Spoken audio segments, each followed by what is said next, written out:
You guys can hear me on the stream?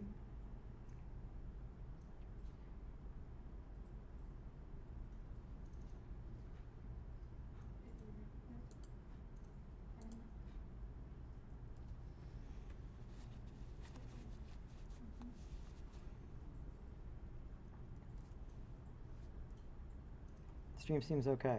Okay, good.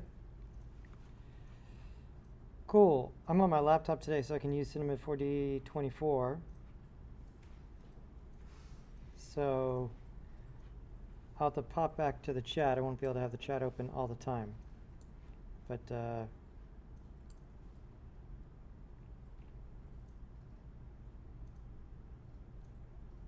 Belle, can you hop on the chat so that you can keep an idea of people asking questions?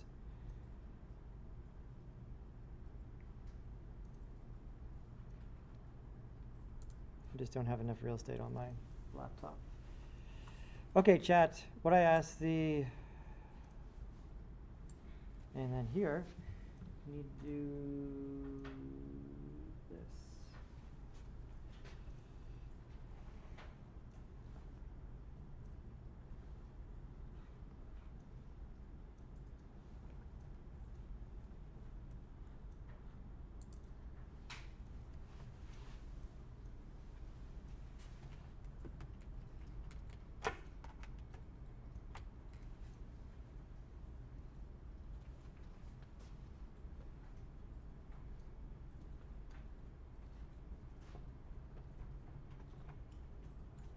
Nope, we need to do this.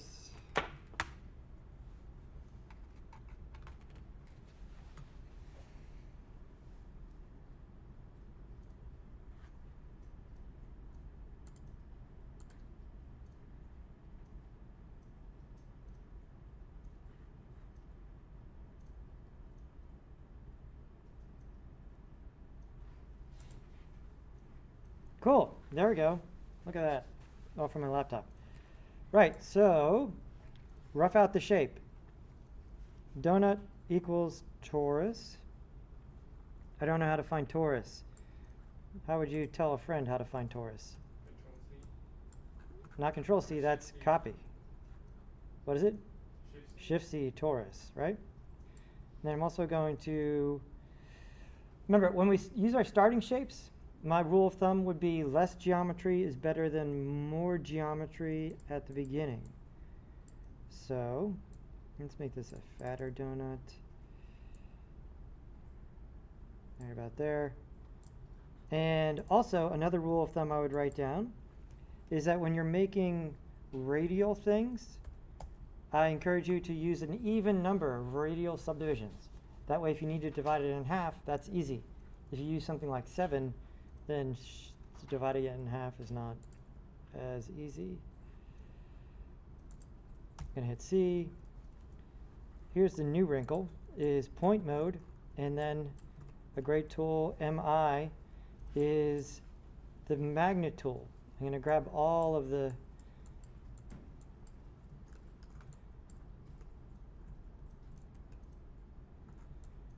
points and use the magnet tool.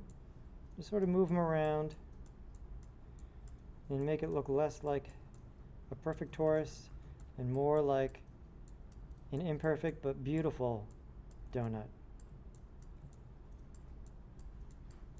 This morning I hadn't eaten anything. I don't know what my excuse is now.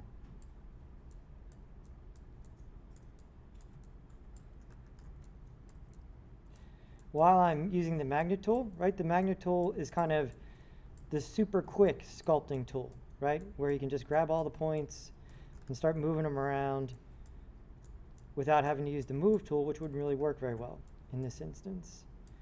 But here we go. So that's why I might put in my notes, magnet tool is like a quick sculpt. If you hold down Shift and press and hold the mouse wheel, you can change the size of the radius or just come in here to radius to control how many points it is that you're grabbing at one time. So I'm just sort of moving this around, making it less regular. So far, so good.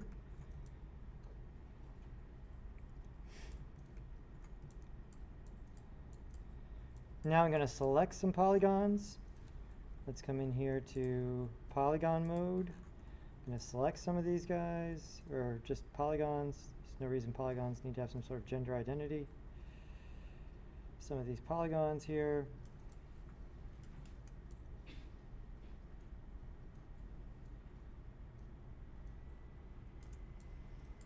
To become the icing. And then Kyler, how am I going to make the icing stick out?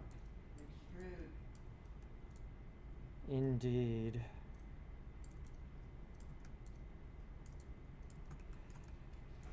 There we go. Great. So I've got this selected. I want to save this selection. This is a big one, everybody. Saving a selection. Shift-C, store selection. It used to be set selection, but now it's store selection. Right, that gives us this tag over here.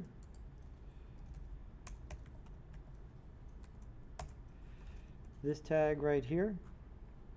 We talked about this before, correct? The tags, the selection tags, like not in the other class, but in this class? Yes? Yeah? Okay, good. Cool. I'm going to hit D to extrude. D. D. There we go. I'm going to go ahead and pull this arrow, right? This arrow right here. No, I'm not going to do that, Noelle. What am I going to do? Yeah. Remember, off the arrow and just click once and drag. I'm being super careful not to double extrude, because that would not be great. Cool. So far, so good. I want to, there's another selection to remember. I put this one in my notes. UI is grow selection. That's a great one. So now I can, watch this. I'll hit UI and it grows the selection in every direction. And so now I have the selection plus this little edge here, which is what I want. This is all going to be the icing area. I'm going to make a new material. I'm going to call it icing. This morning we had a heated debate over whether to call this icing or frosting. I think we decided on icing, but I don't think I think there's room for debate. Okay, so that goes in the icing. I want all of the other polygons. All of the other polygons. Not these polygons, but the other polygons. UI. Invert selection. Double click. I'm going to call this one do. And make it brown. There we go. And put that on there. Nice. It's a little too brown. More of a donut color.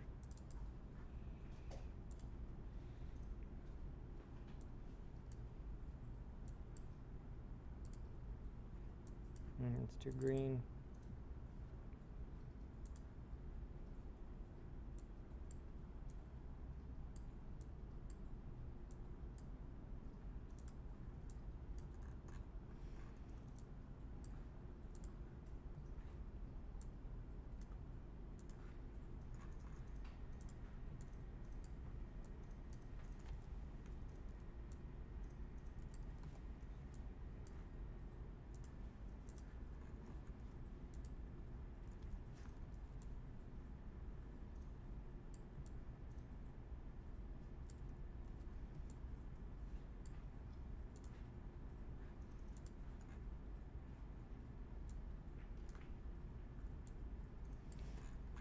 Okay, pretty good so far. The icing looks really blocky so far, and the donut looks pretty blocky. What's another word for blocky in this case? It has low what? Poly. Low poly? Yeah. Polygons. Yep, low polygons, right. And so we eventually want our donut to be smoother, and so we're going to go through a bunch of objects today, but one of the most important ones that we've used before is this one right here. This one. Put it in your notes. This is subdivision surface takes something and subdivides it. And it's important that you really understand subdivision math, or at least understand that when you adjust subdivision math, you want to do it by one at a time. Because when you subdivide one polygon, it makes how many polygons, Riley? I got one. I go, shh, shh. How many polygons do I have?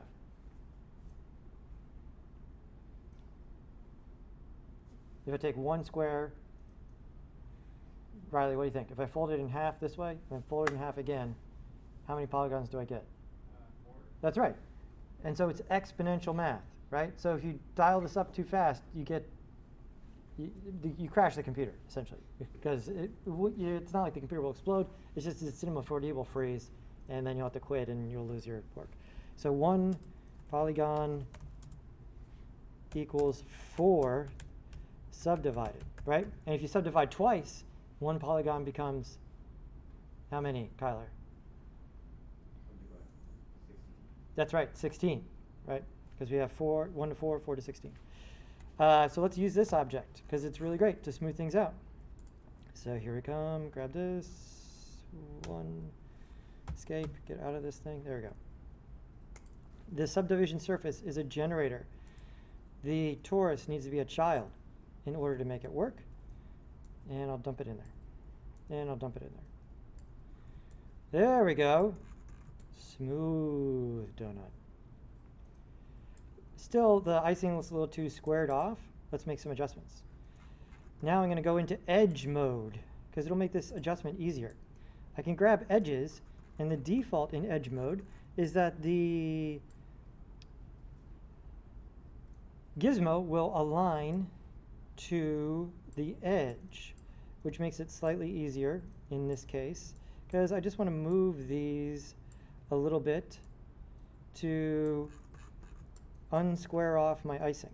And so I'm grabbing the corner edges in edge mode and just sort of moving those a little bit to make it not look so squared off. And maybe these parts where I have something that's really straight, I'll grab one and sort of move it to sort of distort the shape a little bit there, so it's not so. I'm just trying to create some irregularity, right? We'll come across this again and again. The computer is too perfect by default, and so we're just adding some fun, some irregular humanness to it without getting it too messed up. But by doing this in edge mode, it'll make it a little bit easier to adjust these edges without really messing up the geometry. So here it's pretty straight. I'll go ahead and grab one of these right there, move that one down. Just sort of messing with some things. Probably needed some more magnet work in here. Everybody write down that shortcut for the magnet tool. It's MI. That's easy to remember because the letter I is not in the word magnet. I guess. I wonder why they just do with MA, just to, since magnet. Or yeah, I don't know. Yeah, I have no idea why. Some am I telling you the right thing? MI? Yeah, MI gives you magnet tool. So here we are. I think a lot of the more, perplexing shortcuts were probably, the obvious one was already in use for something else. And then they had to well, how about this one?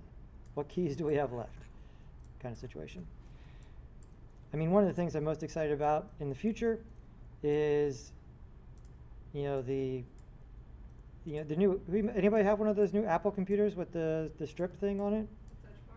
Yeah. Yeah, is yours have it? Yeah. And for, what was it? It was almost 8 years ago. There was, what was it called? It was called the Magnus keyboard, where the entire keyboard, every key had an LED on it, an LED screen. And so as you change programs, the entire keyboard would reconfigure to let you know what keys did what. And yeah, certainly that's what we're working towards in the future. That would be Wonderful. So that you don't, you can just, whatever context that you're in, you would be able to just look down at the keyboard and see, like, what are my options here, as opposed to the world we live in now. But that still seems like it's a ways off, even though I kind of said that, at least said that 4 years ago. Yes, Taryn. I did my donut a different way that was probably a lot easier than what you're doing. Mm-hmm. I made the torus for the base, and then I put another one on top, and then flattened it, and then I used the magnet tool to make the edges, and then I did the subdivision surface for that. So Yep. you don't have to do all that selecting. But I don't know if it's gonna look as good. It may not. And then also another rule. That's not a terrible way to go about it. But one thing you want to keep in mind is as we go forward,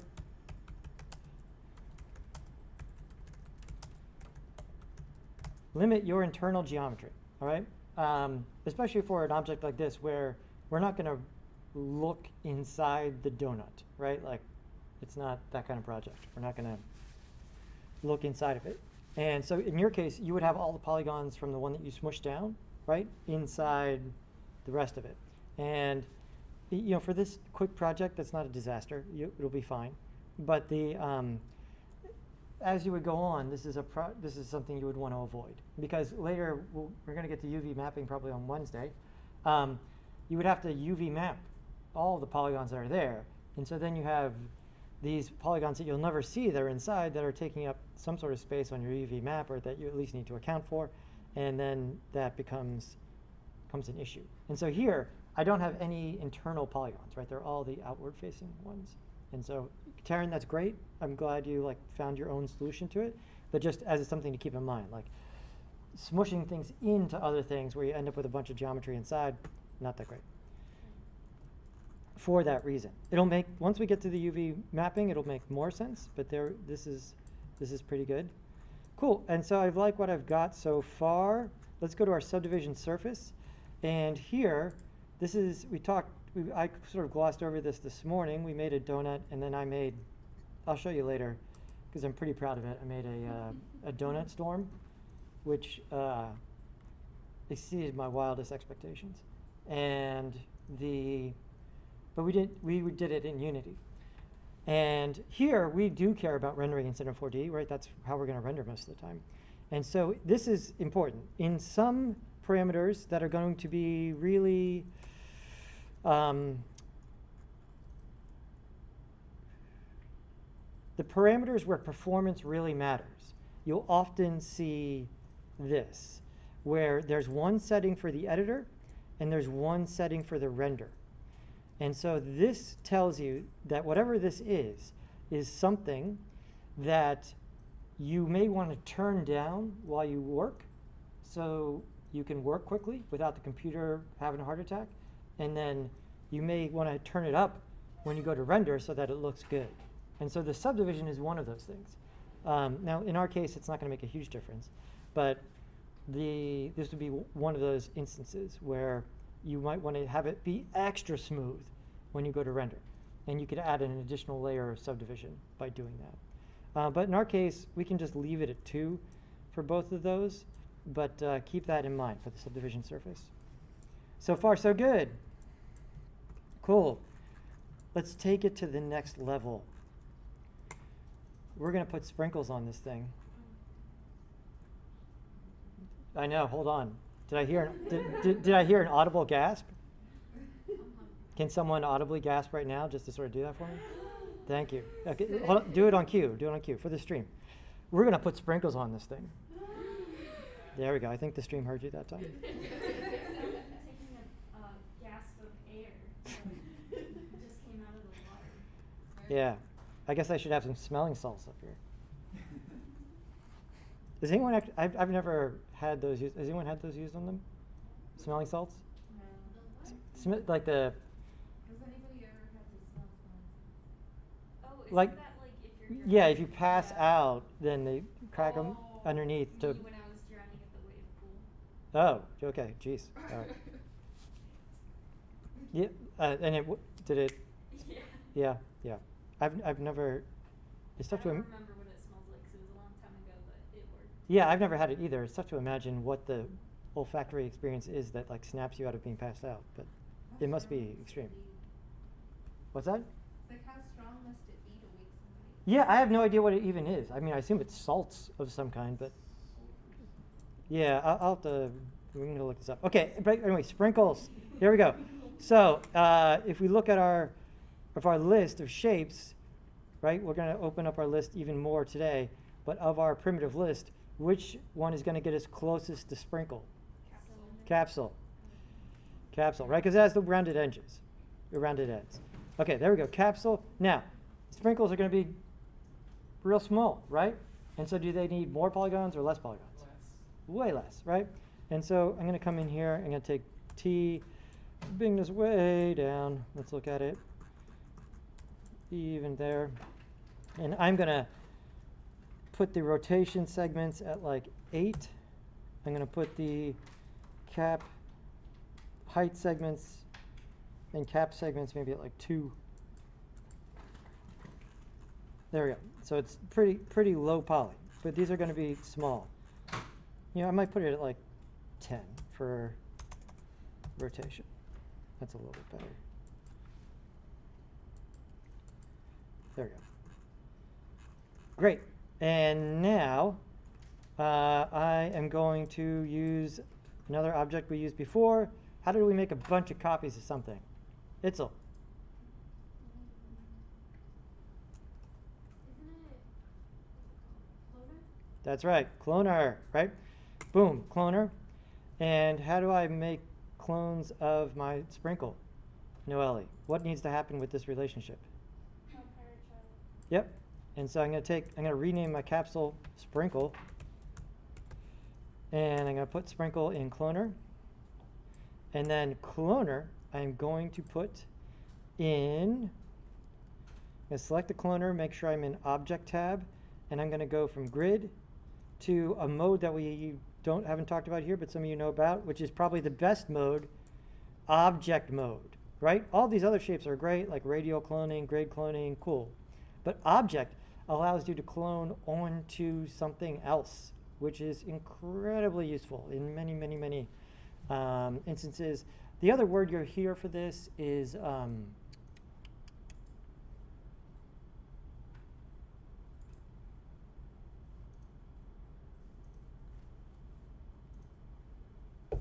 a word I will think of in a minute.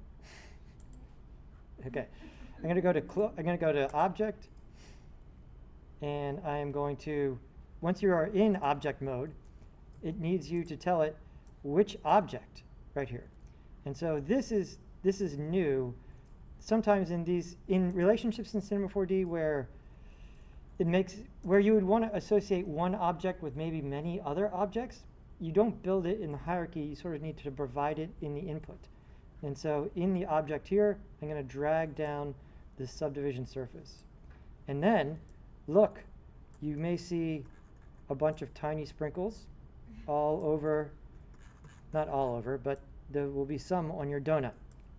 Now, hold on. This is another one of those ones. Like I was just saying with the subdivision surface, right? You can get into trouble real quick if you turn that up, because you're turning it up by 1, but it's going up by 4, right? And that can be bad. The cloner, we obviously need more sprinkles, right? Way more. But there's a way to do that better. So if you look over here, the other thing you want to do when you use the cloner often is this mode, okay? And so this mode down here, this last one is what I would write down, multi-instance. This is going to be the most performant mode, meaning that you're going to be able to make a bunch of clones if this is in multi-instance. If you leave it in instance mode, if you crank it up to like 1,000, you'll start to slow down a bit.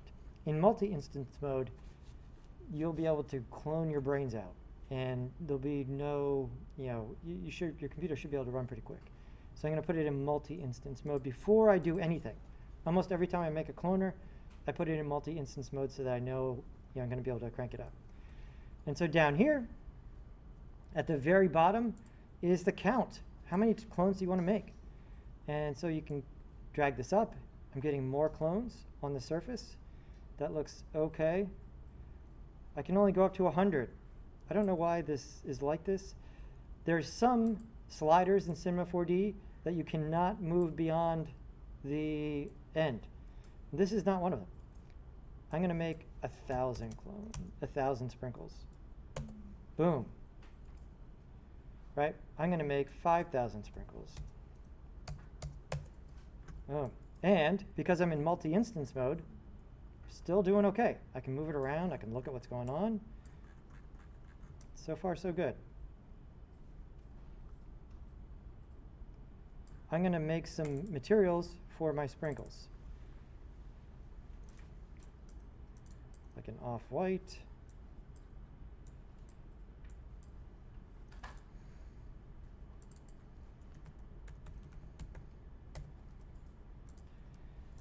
I'm going to make a red.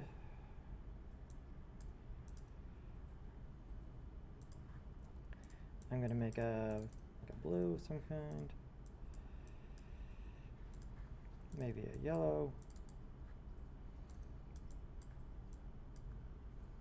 There we go. And the best way to do this is that you can clone multiple things. And so I'm going to make this sprinkle the red sprinkle. There we go.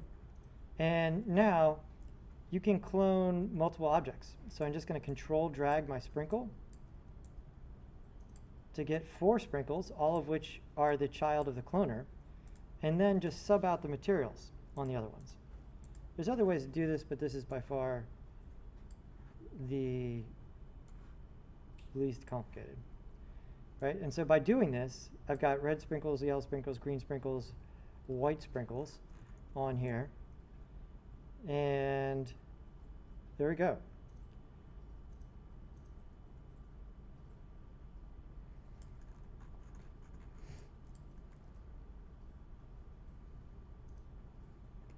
The sprinkles look too small. I'm going to make mine a little bit bigger. Let's say, about there maybe.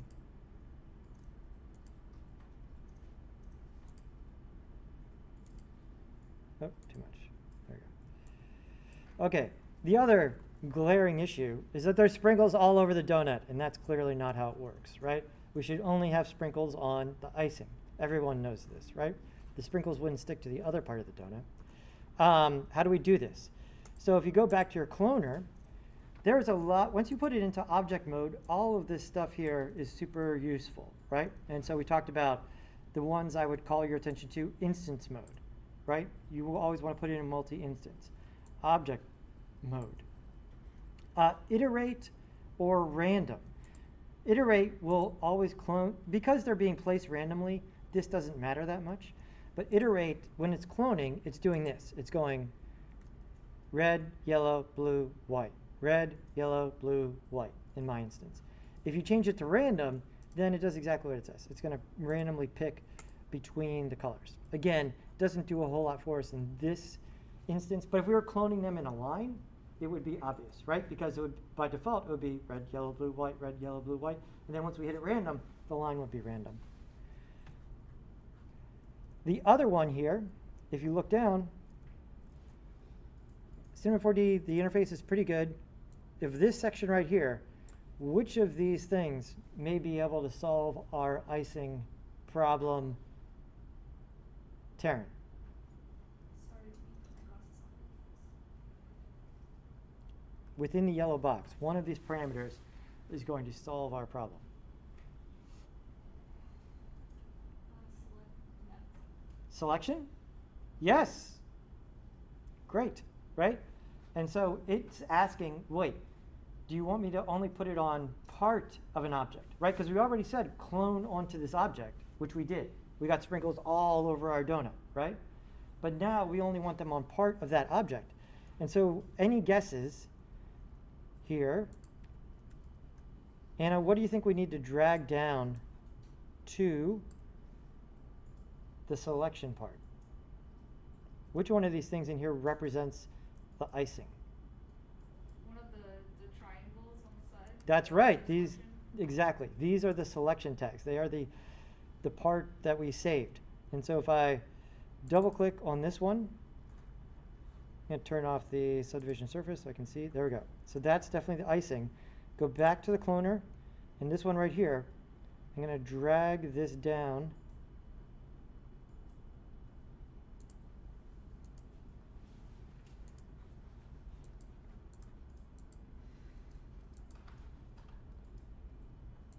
To here.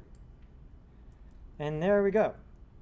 Now I've provided this selection to the selection part, and now I just have sprinkles on that part of the donut. This seems excessive even for me. So let's turn this amount of clones down, maybe 2100. That's better.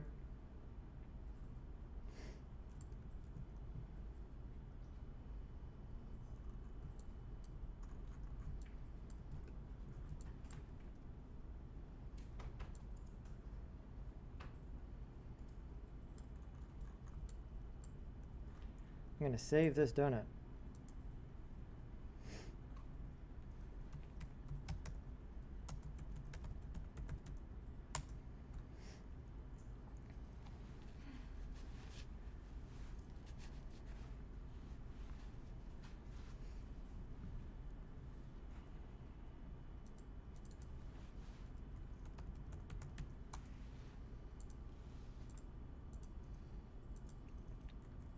Everybody clear on what objects are doing what over here? Sprinkle, the cloner is like duplicating all of the sprinkles. We have our different types of sprinkles being represented. We have the subdivision surface that is smoothing out our donut. We have the torus, which is the basic geometry. Any questions on this whole setup so far? Yes. I have no idea why my sprinkles won't randomize the rotation. Okay, do they look like mine right now, where they're kind of oriented, or they're like all facing one direction? They're all facing one direction. Okay, so in the cloner, there the rotation, part of the rotation here is going to be addressed by these parameters right here. And so there's this align clone and then distribution and up vector. And so if I turn this off, yeah, there we go. So if I turn on align, it tries to align them to the surface where they're pressed. If I turn off align, then they all get cloned exactly how they were when I made them, right? And so is that checked on yours? Yeah, that's checked on.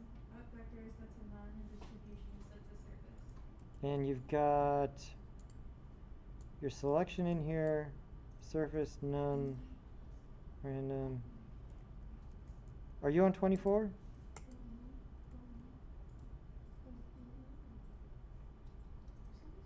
Very slightly around maybe on the Did you make your capsule editable? I did make mine. I don't know. Well, let's address this one way. So you can see mine are kind of random, but not exactly what like you can see they're kind of oriented bizarrely perpendicularly. Let's come back up here. And so this object right here, the cloner, this is confusing, is part of a subset of tools within Cinema 4D called MoGraph, right? And so that's not great naming in that, you know, motion graphics, the whole thing is motion graphics, right? But there's a specific set of tools that branch from the cloner in Cinema 4D. These are all referred to as the MoGraph tools. They used to be like separate functionality, now it's like all just part of the program. Okay, and so all the tools here in MoGraph, if you click and hold, these are all MoGraph tools, right? And so all of these sort of work together in some instance. And so there's a tool here as far as increasing the amount of variety in our sprinkles. As I'm looking at these tools, do any of them seem, just based on their name, like they might solve our overly organized sprinkle problem?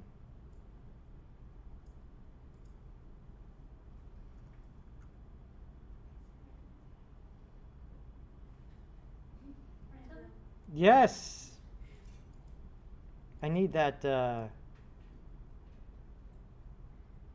jump gif.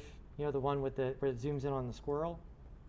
Oh, dramatic squirrel. Is that what it's called? Yeah. Traumatic or dramatic squirrel? It's dramatic hamster, actually. Dramatic hamster? Yeah. Okay, so random. So hold on a second though. Cinema 4D, a little bit like After Effects, will save you some steps if you pay attention to what is selected when you make the new object. And so if we want that random to apply to our cloner, we want to have the cloner selected when we go to MoGraph random. Now, watch what happens to the sprinkles. Hold on. Boom.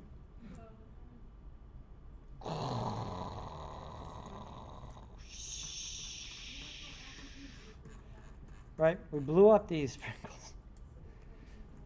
All right, this isn't exactly what we're going for. Let's drill down and figure out what happened. The other confusing thing is that because I made it when I had the cloner selected, it automatically applies to the cloner. This is a little bit confusing in that most of the time you needed to make something as child or parent. You don't need to do that with these MoGraph objects. Why? Because they decided to make my life miserable? No, because you may want to apply the same effect to the multiple objects, and it kind of makes sense. But anyways, I'm going to click on this random. And under parameter, these are the things we can randomize. Position, scale, rotation. Right? You can randomize other things, but these are the main things you want to get after. And right now we are randomizing position. Do we need to randomize position? No, right? They were already, when you distribute something on a surface, the word I was looking for earlier is scatter, right? You scatter things on a surface. And so I'm going to uncheck position, and that will get the clones to snap back to the surface. And then what do we want to randomize? We want to randomize rotation. And so I'm going to click rotation, and this is the range for the randomization. And so you can see what happens as I dial these up. Watch the sprinkles. You only really need to change the beat. Yeah. Maybe a little bit here. See, some of them are kind of embedded in the frosting, like they were shot into the frosting at a high velocity. And then out of a sprinkle gun. That's how you use sprinkles, right? Yeah. Well, they look like clouds. And so the last one here, you can see gets us to the promised land. Randomly distributed, beautiful sprinkles. I'm also going to add some variety by making some of my sprinkles maybe a little bit bigger than other ones. You know, just randomly coming in here, changing the measurements just a tiny bit. And even in the random, you could come in here to scale and see how that works. You can sort of randomize the scale of these sprinkles.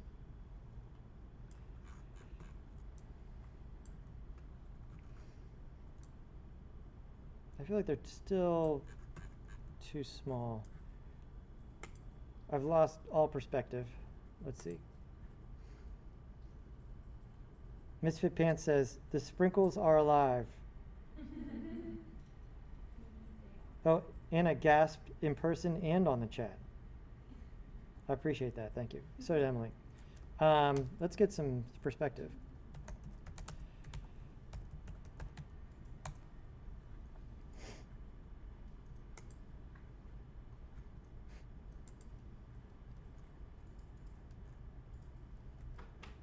See? Oh, I thought it was like a complete donut covered. It was just a pile of sprinkles. I see.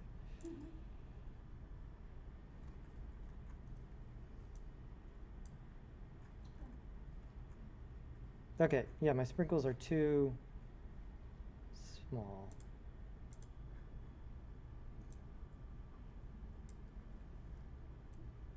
So I'm going to go to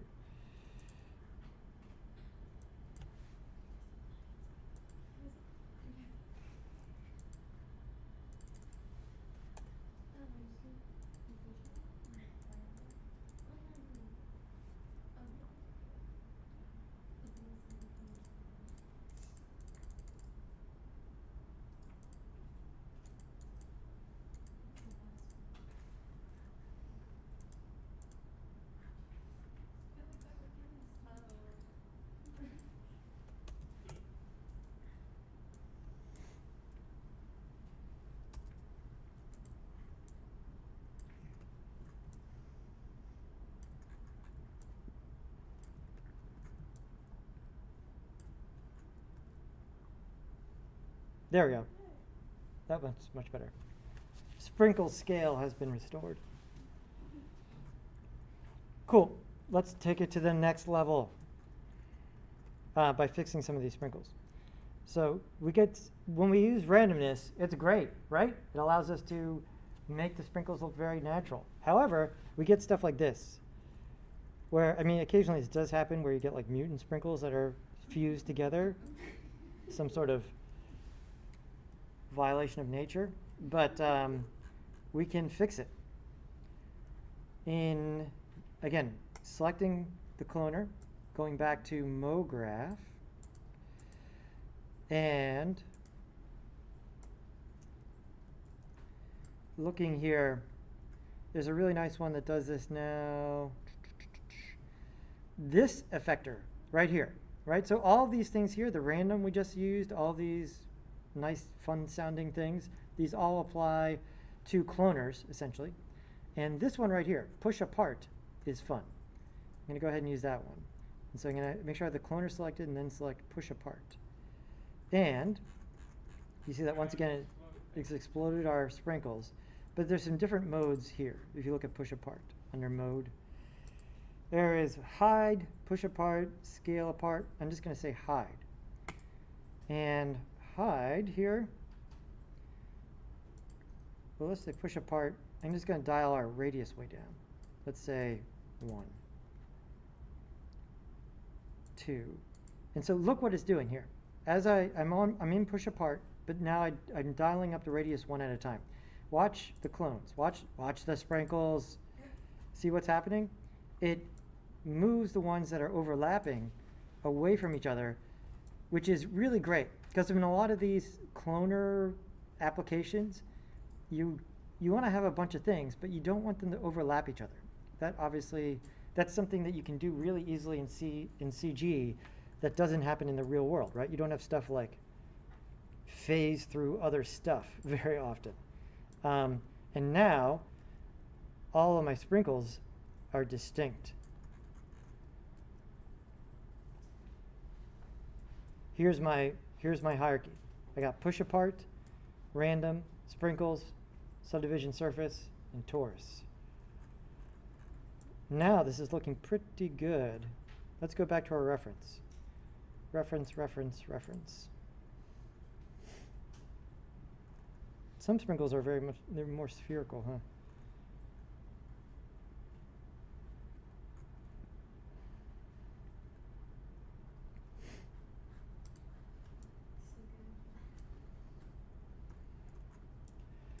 Let's take it to the next level. Set it on fire. I mean, I want to eat this, right? You want to burn it? like a sacrificial donut sort of situation? I think you're onto something there, but let's just make the donut look a little bit better first. Okay, I'm going to come back to my dough material. And it's all just brown right now. Let's give it a little bit more variety. And so I'm going to double click, and this will allow us to use a shader. I'm going to come into the color channel. I'm going to go to texture and dial in a gradient. By default, we get this black to white gradient. This looks further from what we want, but let's dial it in. So in Cinema 4D, to adjust the gradient settings, double click on the gradient, and we'll dive down into it. And I think we talked a little bit about this before. When you see the letters U and V in computer graphics, what do they mean? I'll give you a hint. V is vertical, U is horizontal. Right? The V is easy to remember. So, because it's XYZ, UV, XYZ. And so we don't want a horizontal gradient. We want a vertical one. I'm going to switch to 2dV. There we go. Okay, now this looks moderately better. I'm going to switch it one more time.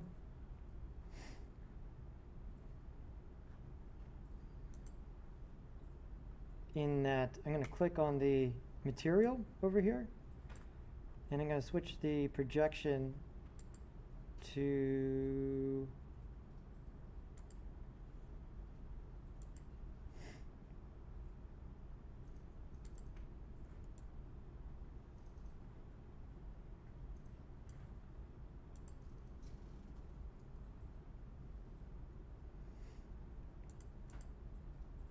I'm going to leave it alone. I'm just going to stay here. All right, so don't adjust that. We've got this gradient, and let's look what this does. I'm going to dial in here. There we go. And so this, the way our UVs are mapped on our donut right now is that it goes the whole way around the ring of the donut, correct? Right? You can see that. This is the start of it. This is the end, right? And we can see it going from black to white around the donut. Everybody with me so far? So we can adjust the gradient here to get a lot of bang for our buck. So for instance, I'm going to come in here and just make a base brown.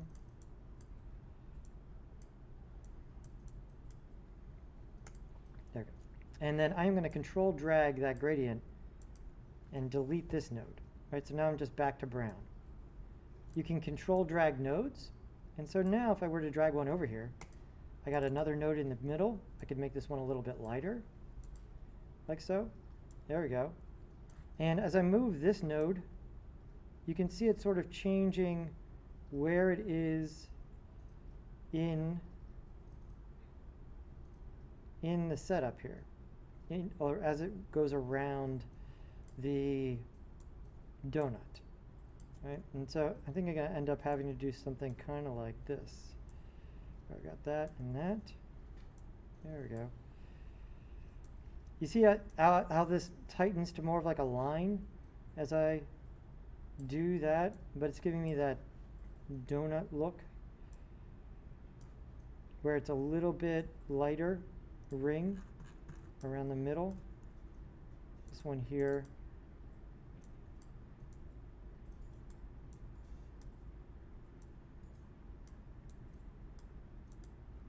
There we go. Maybe this is even a little bit lighter.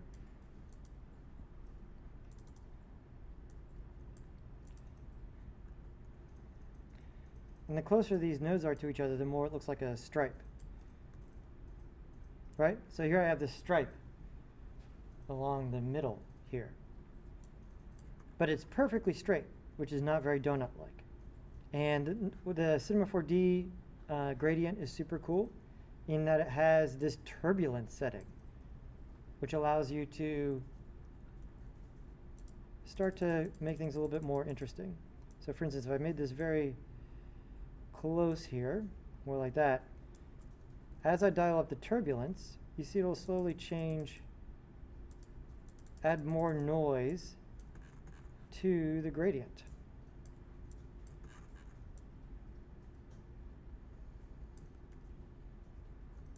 There we go.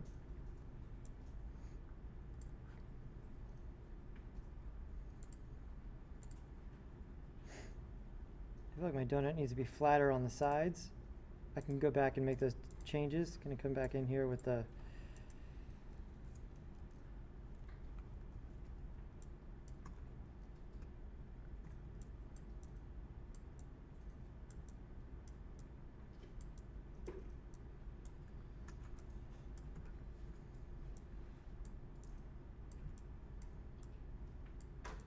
right, doing this a little bit by hand here as I turn the donut.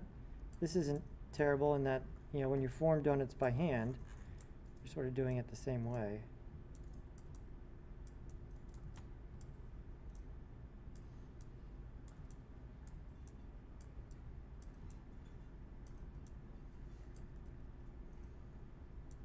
There we go, that's definitely more donut-like.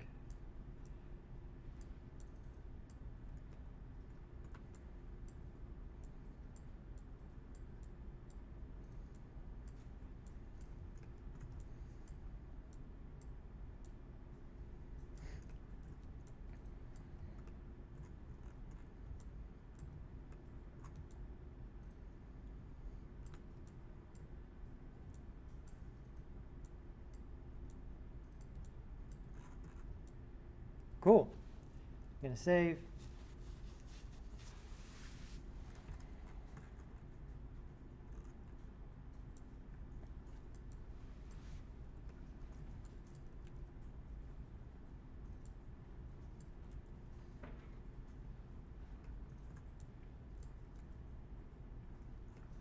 The one last thing I'm going to do on the donut material, on the dough material, right? We use that gradient.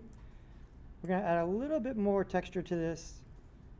We're going to spend a whole bunch of time on materials probably next week.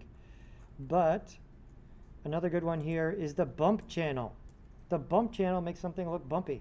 Pretty easy to remember. This one's named. So we're going to use a, remember, you have the channel, right? And so we have the color channel. What shader did we put on the color channel, Noelle, just now that we adjusted?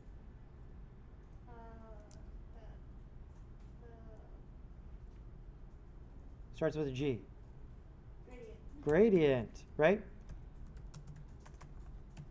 E-N-T, A-N-T, E-N-T. On the bump, we are going to put a noise shader. So let's do it.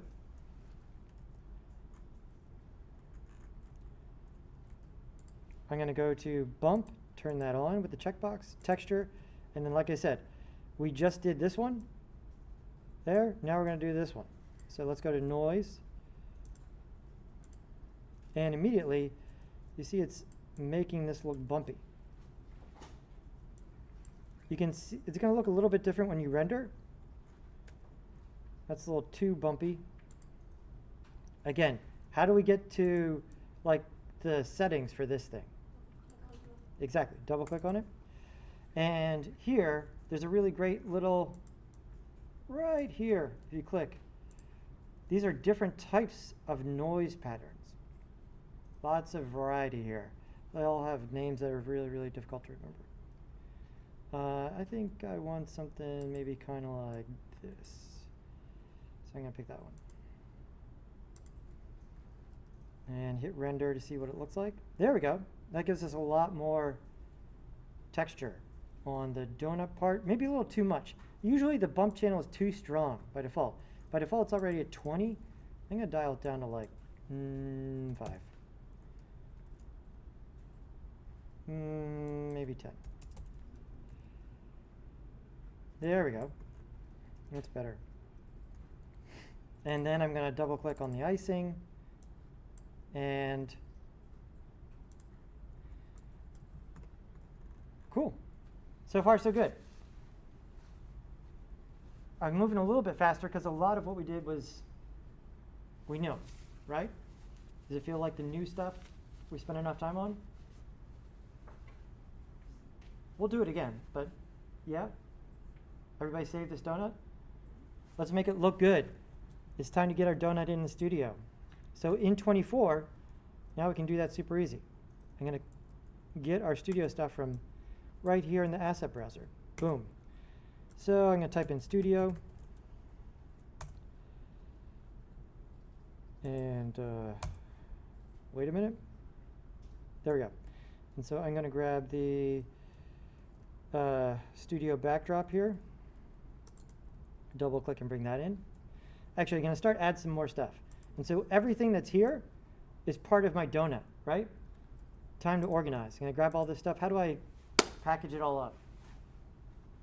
How do I group it? Alt-G. And call it donut. There we go. Studio backdrop. Let's get my donut. Move it up a little bit.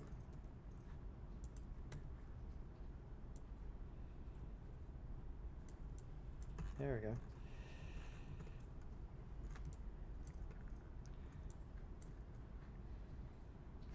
And then I need my studio lights. Studio lights, which light have we talked about being great for the studio? A type of spotlight. Target light. Target light, right? It's the easy to use spotlight. Target light. There we go. Make sure I grab that. Turn that up a little bit. Doesn't look like my donut sitting on the floor. Why is that? There's no shadow anymore. Exactly. Let's get some shadows in there. There goes shadow map soft. And I already have that enabled in my browser. And I'm going to chill out those shadows a bunch. There we go. Kind of like so. I am going to drag this over to the other side, but the axis is all, it's hard to drag this straight to the right because the axis is in, right now, for this light, the axis is in what mode? In object mode? That's right, and it needs to be in, World mode. that's correct. And up here, boom. Let's switch it to world. There we go. And I'm going to copy drag it. Noelle, how do I copy drag? Control drag. And whenever I make two lights, I want to make one slightly different than the other, right? So don't have them both be the same brightness. That looks weird. So I'm going to chill one out a little bit. There we go. This donut's looking good. It's looking better.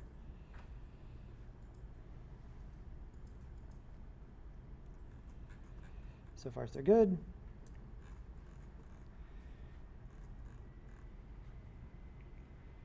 In the studio backdrop, if you go to studio backdrop, there's height and depth. You can dial all of these things in. It's real easy.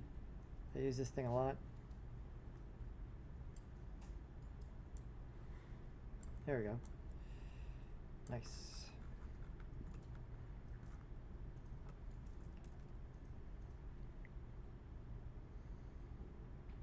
Looking better.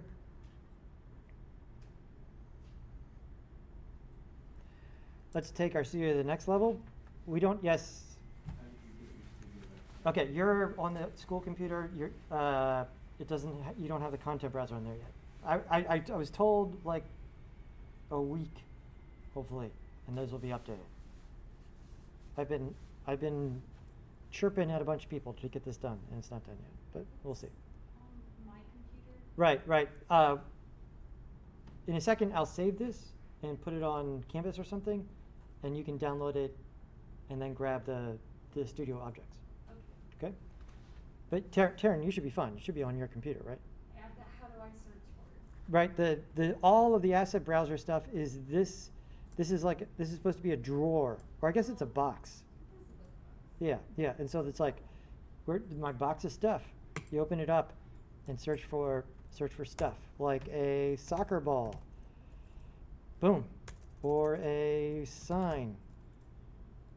Boom. Or a chair. You get the idea. Yeah. It's awesome. And it's so awesome now. Before, you used to have to pre-download all of this stuff, which was a lot of memory. Now, you can search it.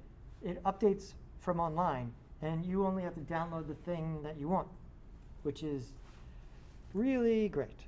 Okay, so now,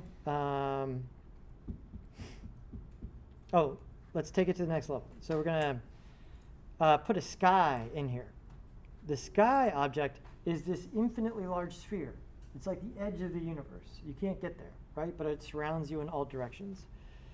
And if I go to my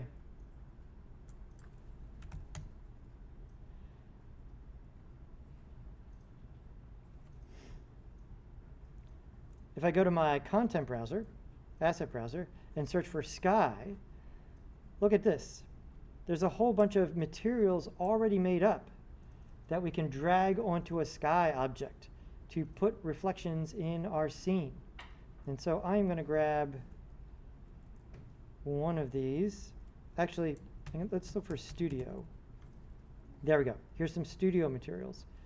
So anytime you see like an environment wrapped around a sphere, this is going to be a material that you can put on a sky. I'm going to put that on here. You see it downloads it, puts it on there. Great. Now, that's looking better. I'm going to dial up the reflectivity on my donut icing. And so here, where do I need to go? Which channel is going to be in charge of reflections? Right, very good. And remember, by default, in your notes, I talked about this before, what does the word specular mean in this context? It is a reflection, but only of a light source, right? When you fake reflections, when you don't do them for real, quote unquote, you can cheat just by reflecting light sources, okay? But we want to take it up a notch to actual reflections. And so we are going to bring in we're going to add a GGX, which is just a type of algorithm for real ray traced reflections. Ray traced. How many of you guys have heard of that word before? How many of you guys have a PS5? I mean, we heard it also in the assignment. Okay. The videos. I think we've heard it at least once. Yeah. So ray traced, that's the more expensive way of computing light, because essentially it's a cool way they thought about doing this, right? In the real world, the photons shoot out of the light into the room, right?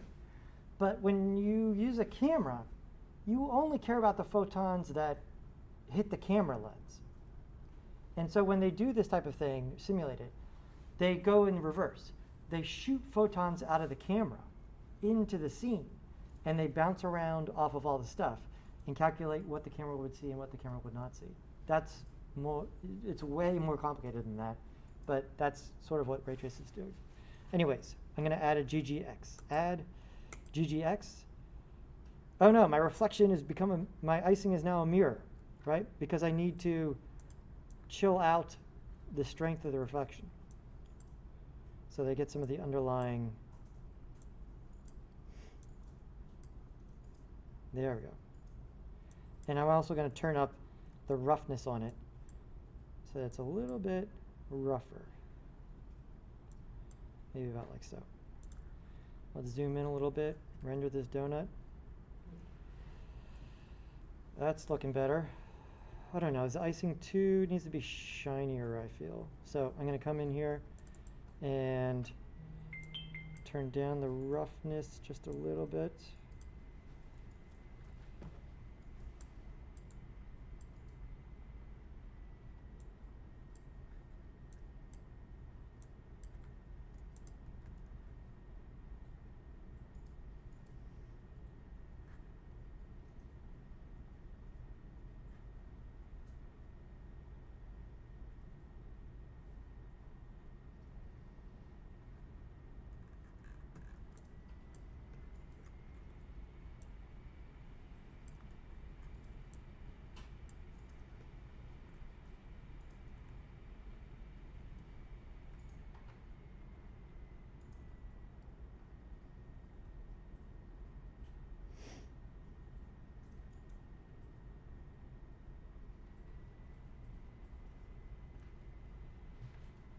Nice. And so I'm on my laptop right now. You see the difference when I press Control R, right?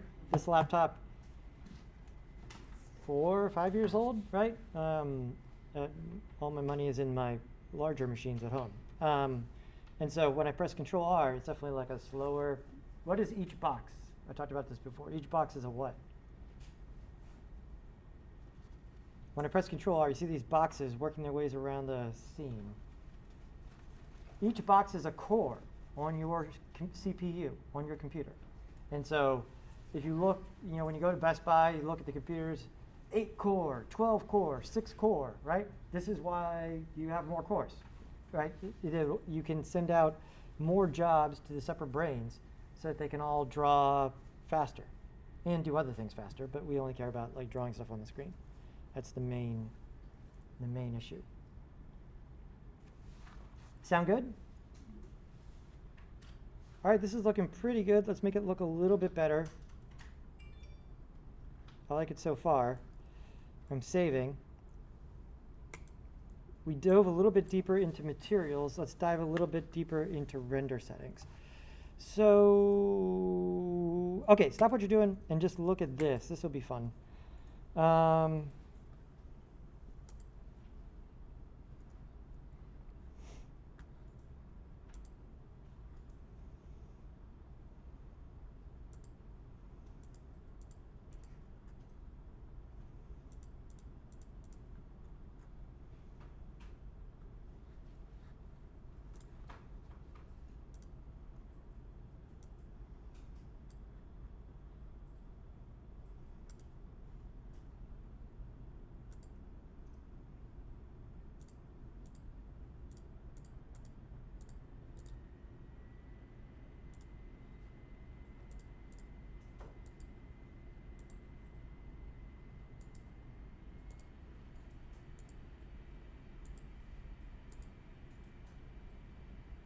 Okay, here we go. This is great. So it's working. You hear my computer working hard, right? All the fans firing simultaneously.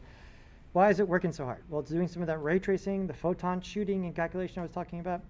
And I'm rendering it out here, but I told it to render out in multi-pass mode. That's what I would write down, multi-pass, right? Up until now, we haven't talked about rendering a lot, but we've rendered out like 1 or 2 images, right? Where it's just, I said, give me a PNG, give me a JPEG, whatever it was. Like, just give me one. I want to get an image of whatever it is I see on the screen. However, in order to really get a handle on this, you need to understand what the computer is doing when it's rendering. And putting it into multi-pass mode exposes a lot of this here. And so I put it into multi-pass, and this is the final image. And so another word for this that you'll see used occasionally is that this is called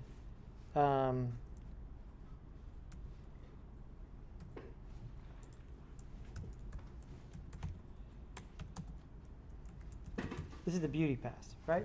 All the stuff put together, the good looking one, the final image, right? What you think of when you're like, this is the image I'm rendering.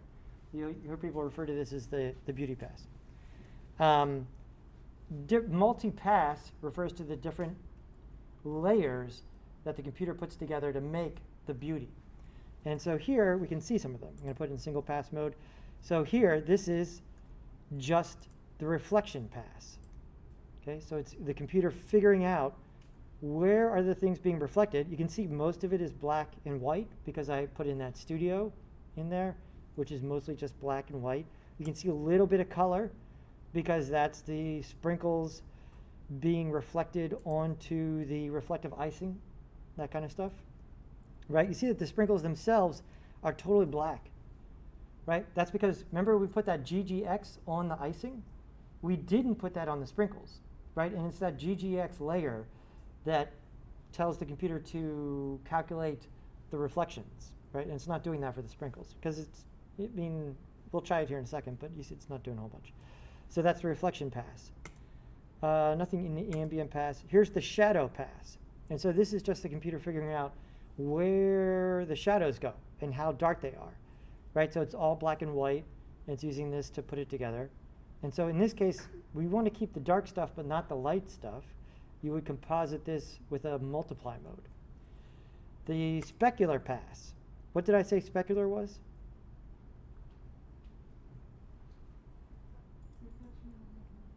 Reflection of a light source, right?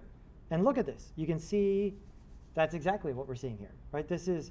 We only have those 2 lights, and this is where those lights would be reflected in the actual image. And diffuse.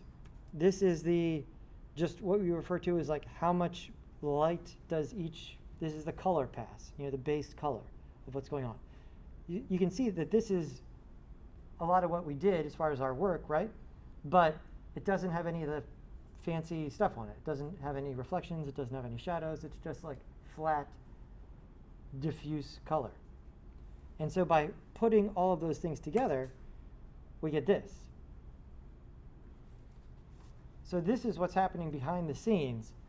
You can tell the computer to output all of these separately. So for each frame, you would get, in this case, 5 passes that you could composite together yourself. We'll use that some, but that gives you a lot of flexibility later on, where if the client comes back and they're like, I love the donut, it looks great, I just want the shadows in the scene to be darker. If you had the multipass, you could just go back to your compositing software and change the levels on the shadow layer and save it, and you're done.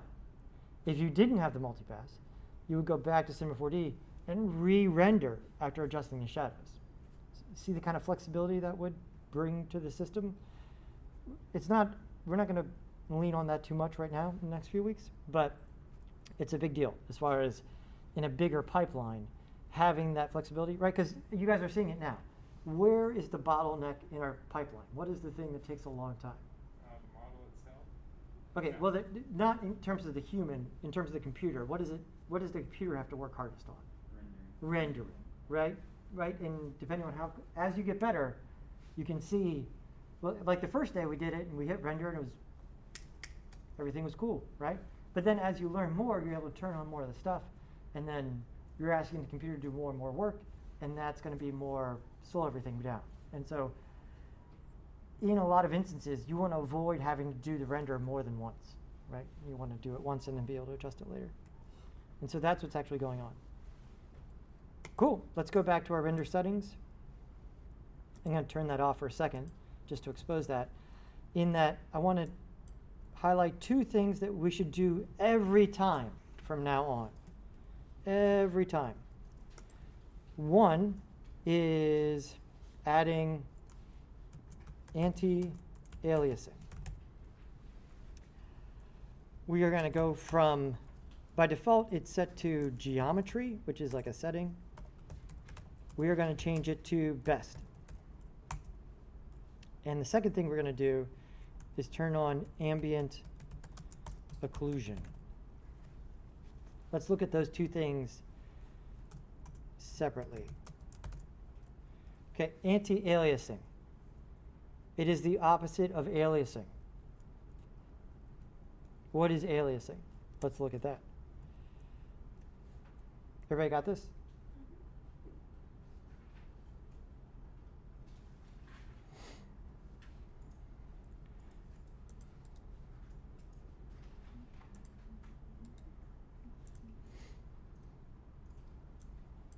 Is the stream still live? Is it good? Yeah. Good. Behind a bit. Yeah, it's always a little bit behind. Okay, what is aliasing? This is aliasing. This is, I could do that better. This is aliasing. Okay, see this blockiness here?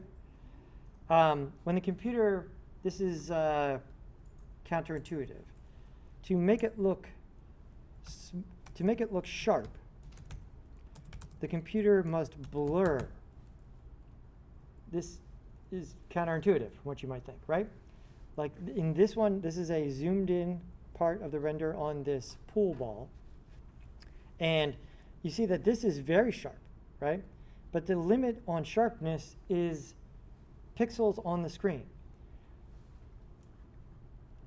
The pixels, you can't render anything in between a pixel, right? You either turn on this light or you turn on that light. It's like when we work in frames. You can't do something in between this frame and that frame. There's no image there, right? The image is either on this frame or it's on that frame. Same with pixels. You either light up this pixel or you light up that pixel. And in order to correct for this, because when you do that, the pixels on our screen are really small, but we can still see them, right? If you, I mean, especially when there's a high contrast situation like this. By blurring this transition along the transition there, it ends up creating a much smoother looking final product, right? And so this over here, this is aliased. Over here, this is anti-aliasing, right? So you want this all the time. You want anti-aliasing, right? What does it look like over on the left? It looks kind of what? Pixelated, retro, old school, right? Because aliasing is expensive. This wasn't on the table throughout the history of computer graphics. The reason old things look blocky like this, one of the reasons, is because it's expensive to do this, computationally expensive. And this wasn't always on the table. And so in order to make things look retro, like if you're going for that look intentionally, is to turn this off, right? Say I'm not going to do any anti-aliasing. I want it to look really aliased. And you'll end up looking like an older style because this wasn't available previously. Does that make sense for everybody? So we always want anti-aliasing.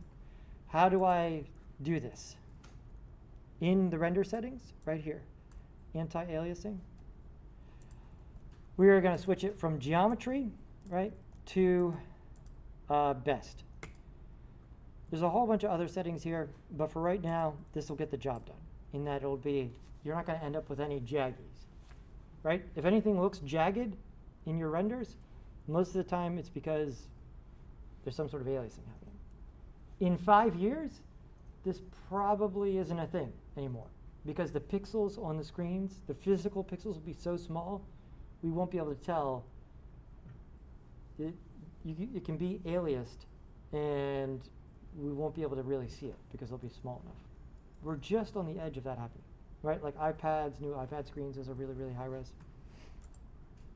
Cool, and the other one, under Effect, Ambient Occlusion, right here. I'm going to turn that on, and that puts it right here. And to explain this, I'll do another multi-pass render with ambient occlusion turned on. There we go, like this.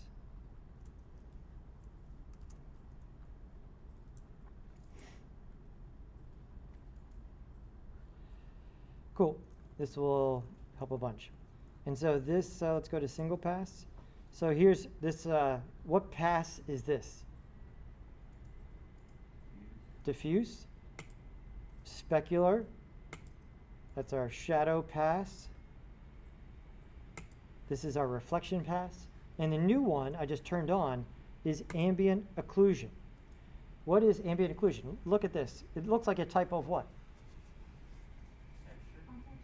Shadow, yeah. Contact shadow, you'll hear people refer to it by that name. When two objects are very close to each other, or like touching, light gets trapped in these crevices and causes these dark shadows that aren't really calculated the same way that like shadows from a directional light are calculated. And by adding this, it adds a bunch of detail to the image. Let's A and B here.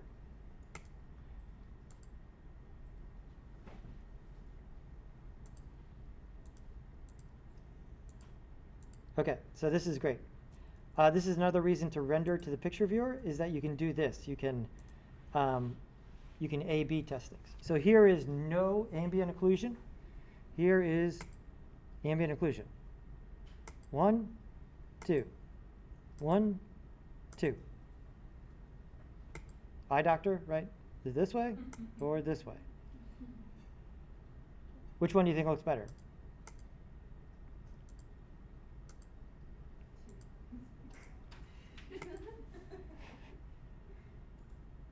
The second one, right? Yeah, that sort of, that contact shadowing adds a bunch of information to the details, which really, really helps. It probably makes the bottom here a little too dark, but we can adjust some of that later. But you can see, you know, this versus this, right? It really makes some of the detail much more well-defined.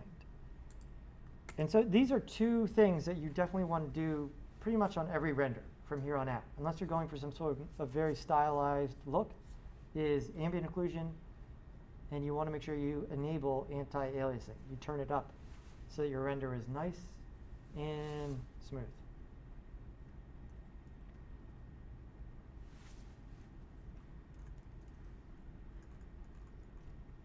But however, none of these are free, and so you can see like how much longer it's taking to spew out this image. We'll address that soon, but for right now, we're figuring out a bunch of this. Sound good? Okay, go ahead and see if you can get your render to this point. At least start rendering it. Chat, how are you guys doing on your donut? Here, go to Slack and show us a screenshot of your donut as it currently exists. Chat people, chatters.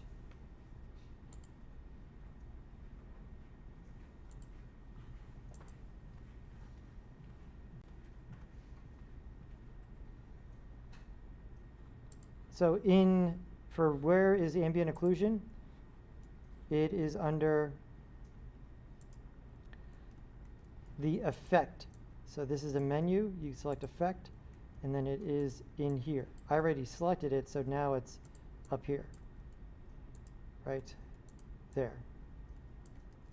but you get to it by saying effect, ambient occlusion.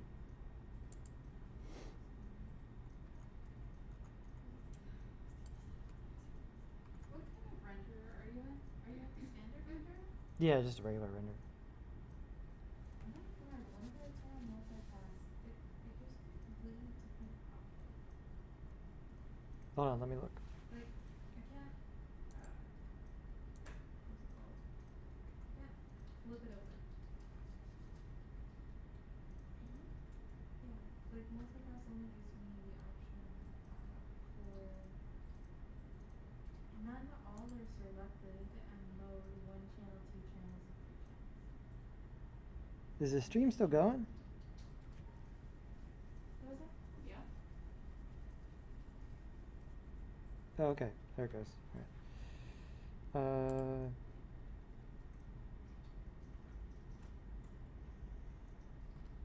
It's still deletable. Okay, yeah, so people in the chat, post a screenshot of whatever your donut looks like.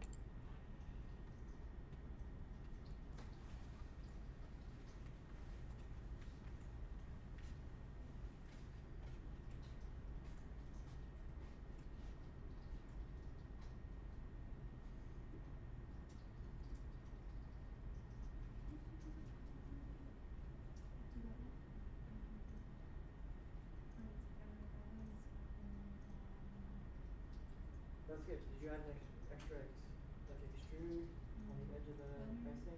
That looks good. Oh, yeah, yeah. Yeah. Cool. This was the one from earlier this morning. Just yeah, fixed it up in blue.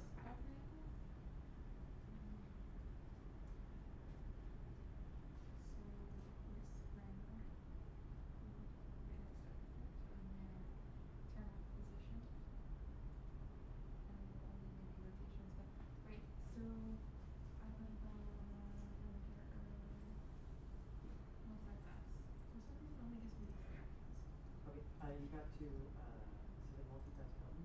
Is it? Yeah, next to the effect. Oh, right. That's where you select which multipass passes that you want. And so just go to add image layers. It'll add the new image layers.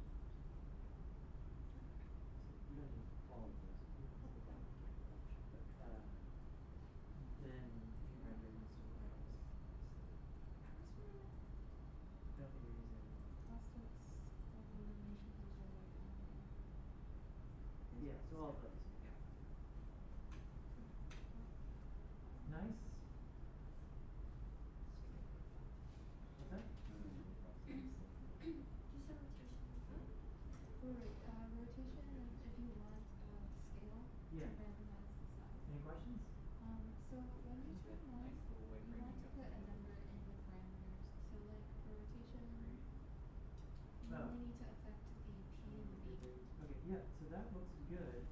And The for problem scale, make sure to when always we scale start it adjusting to UVs some more here Yeah, so like maybe, is that no, so like when you hit this is scale, probably you do 0.5 for and so I actually moved it to here.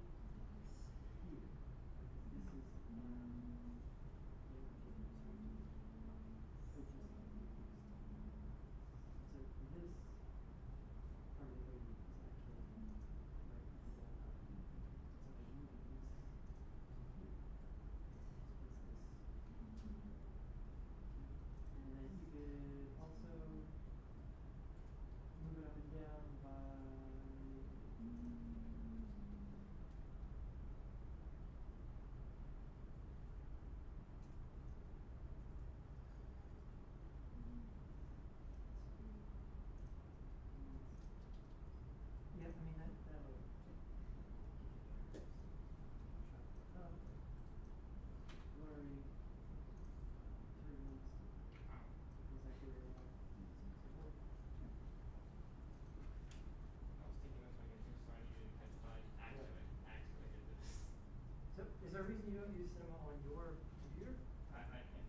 drag the torus down to that object.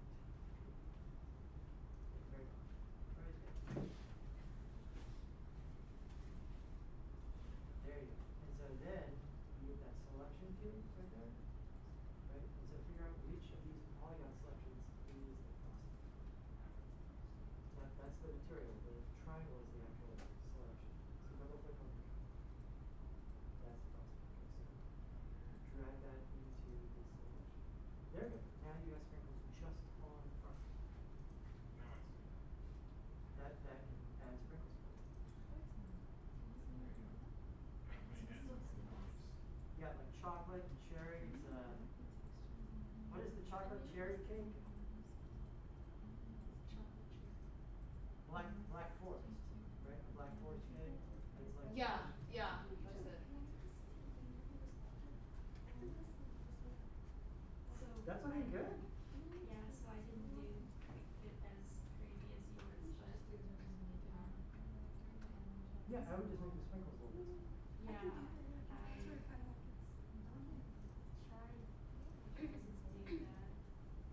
So which object on the right is the large sprinkles?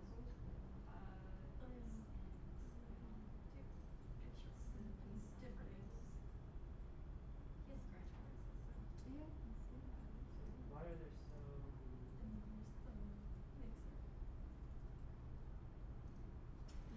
right, the cloner is doing the job of multiplying them.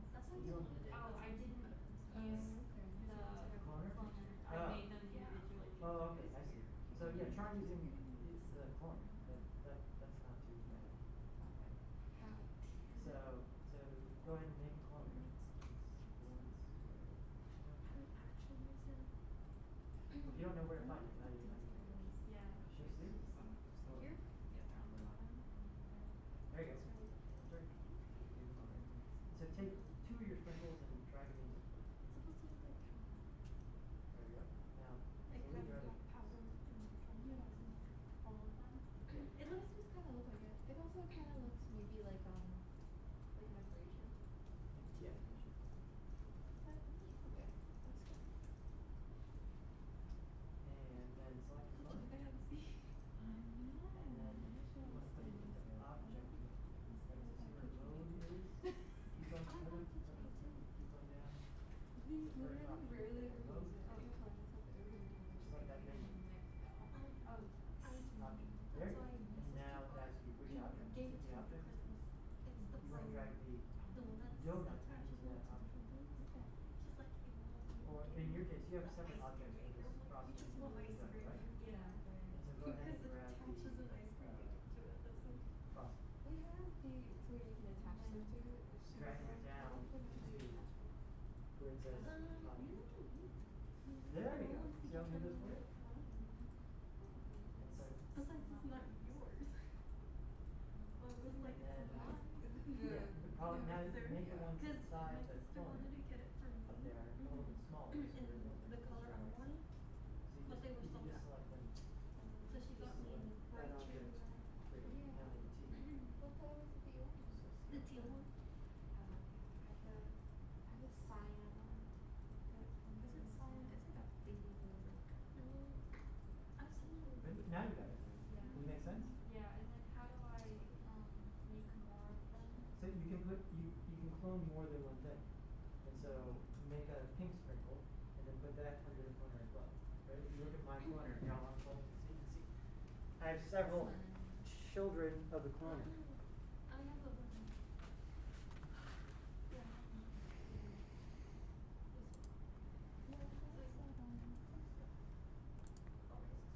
See how that's set up right there?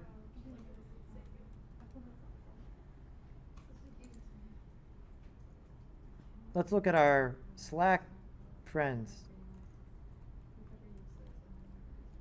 Ooh, we'll call them slackers.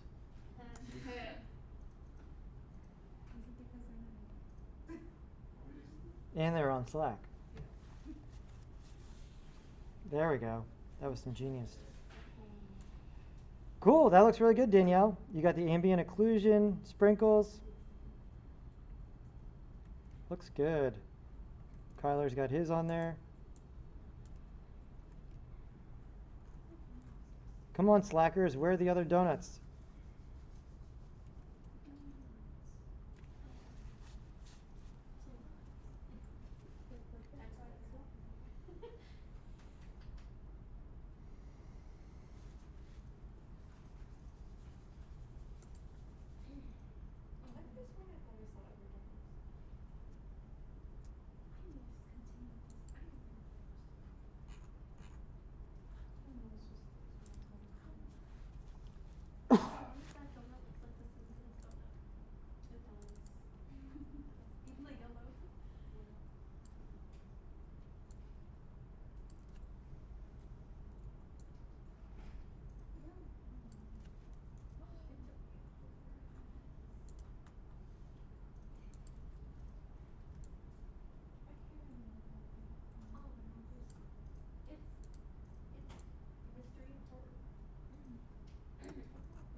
And remember, NB shows you the polygons. If you want to look at it without the polygons, I've got all my stuff turned on. Remember, we did this last week. Shift V takes you to the settings, and I turned on transparency, shadows, reflections, screen space, anti-aliasing, right? All in the view. So now you can appreciate how cool it is to have a faster viewport, right? That looks good. Because once you start turning on all the bells and whistles for the rendering, that can take a little time. And so having a better looking viewport looks good. Cool.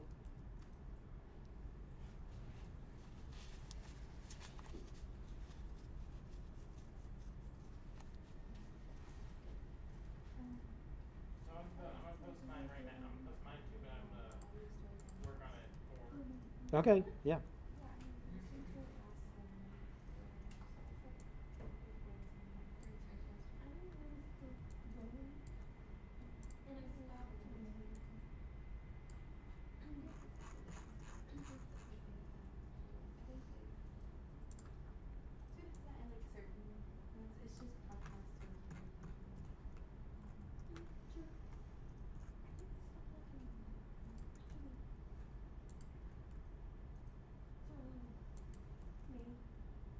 Also, where's the studio thing? Because I don't see it on mine.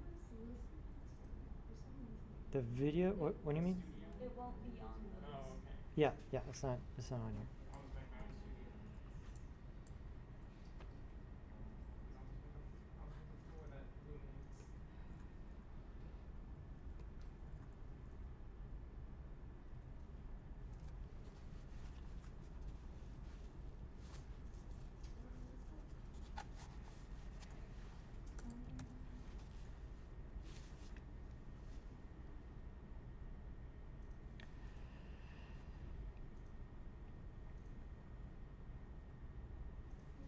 Okay, cool.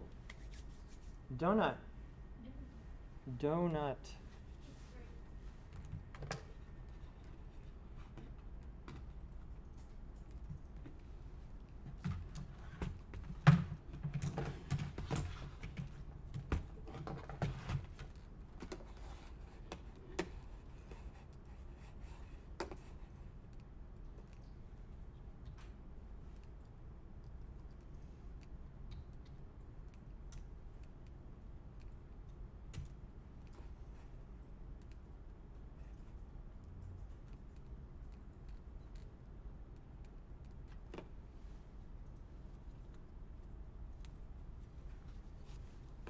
Make sure you save the donut, because we're going to make a kitchen table.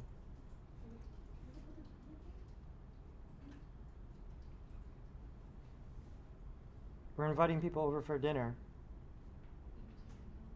where we'll only serve donuts. Just donuts? Just donuts. Inviting the Simpsons over?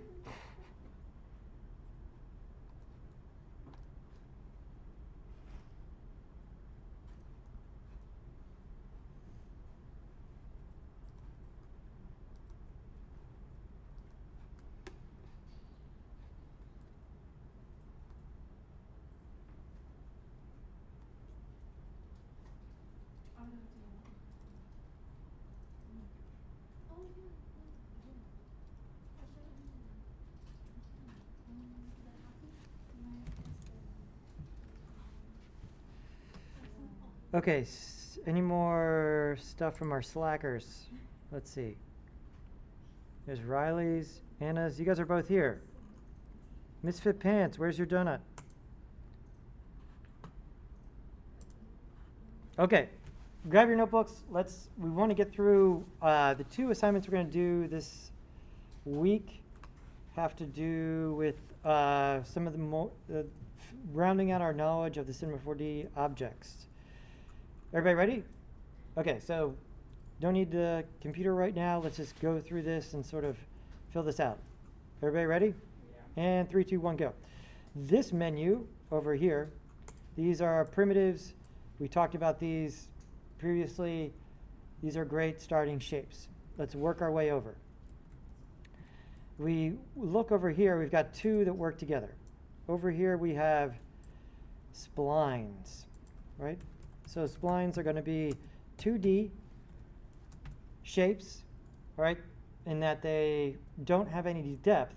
They still exist in 3D space. So the points on a spline have X, Y, and Z points, but they're just points on a line. They're in 2D. There can be 2D primitives. And then here, these generator objects work with these are called NURBs, non-uniform rational B-splines. We don't need to worry about that right now. But these different types of NURBs take 2D shapes and turn them into 3D geo.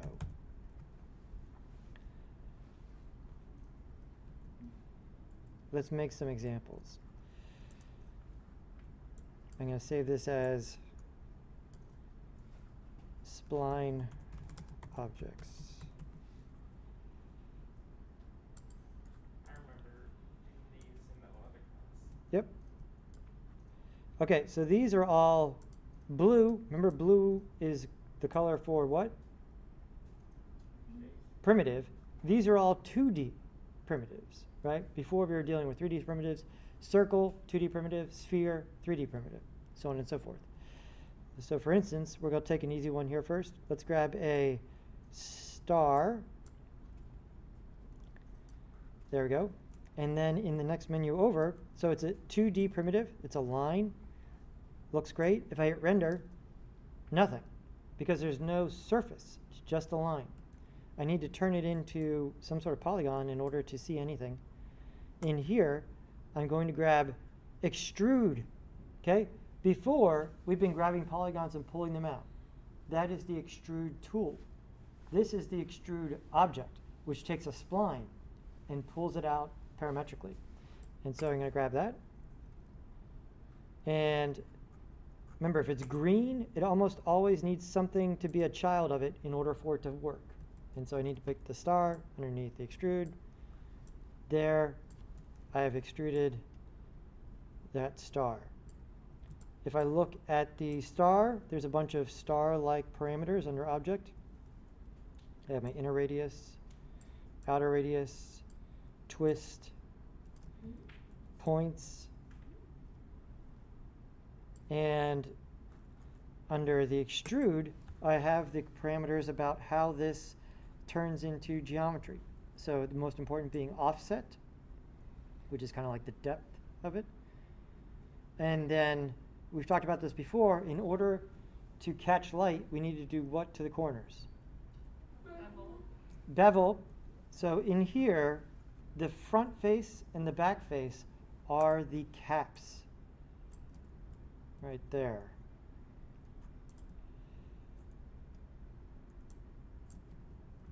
All right, never mind. That one. And under caps, the bevel shape and bevel size is right here. And so if I turn that up, you can see we get a parametric bevel of the corner, which we would almost always want to have. So those are the two most important things under the extrude, are certainly the offset, and then the beveling of the cap, which is so much easier than it used to be, because all you need to do is come in here, it's at 0. You just need to dial it in, season to taste. How rounded do I want this corner to be? So far, so good? Let's extrude some other stuff. So I'm going to come in here, let's grab a hexagon, I guess. Or no, let's grab another super useful one.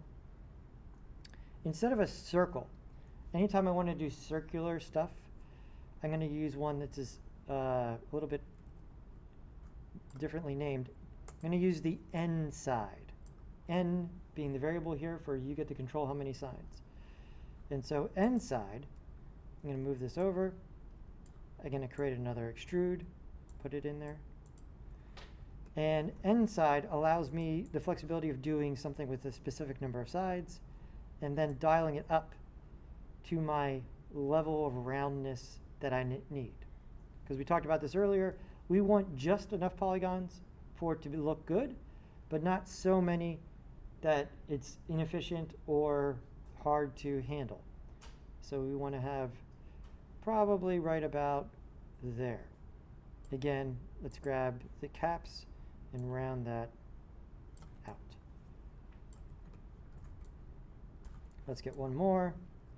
How about a piece of text? Move this over. Again, grab an extrude. Here I have extruded type. With extruded type, let's go ahead and grab some chunkier font. Usually when you're using extruded type, it's better to have something that's fatter rather than thinner. We can dial this in a little bit. And when you go to round the caps on type, you need to be careful because you don't have much room here. You can see it looks okay, but then very quickly you can start getting yourself into trouble when they start to overlap. Watch the middle of the X. You start to get some weird things happening. And so just enough to sort of round the corners there. So 3 different, right? These are all part of the extrude spline object here. Let's take all of these and group them up, Alt G. These are going to be extrude.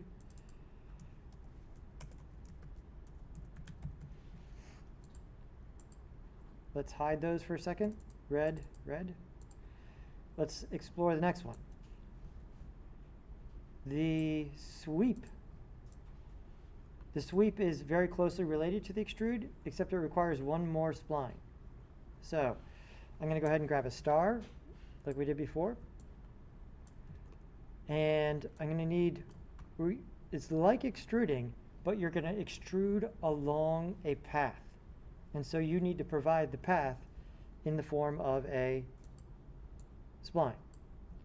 And so here, instead of using one of the 2D primitives that we did right here, we're going to draw our own spline using one of these tools. And so the shortcut here is, so the Spline Pen, this is like drawing in Illustrator. Okay, you can point and then click and drag to get points and pull Bezier handles, just like Illustrator. Sketch, this is more freehand drawing of splines. And so those are the 2 options. So let's use the Illustrator way. And then some rules about drawing splines. This one's big.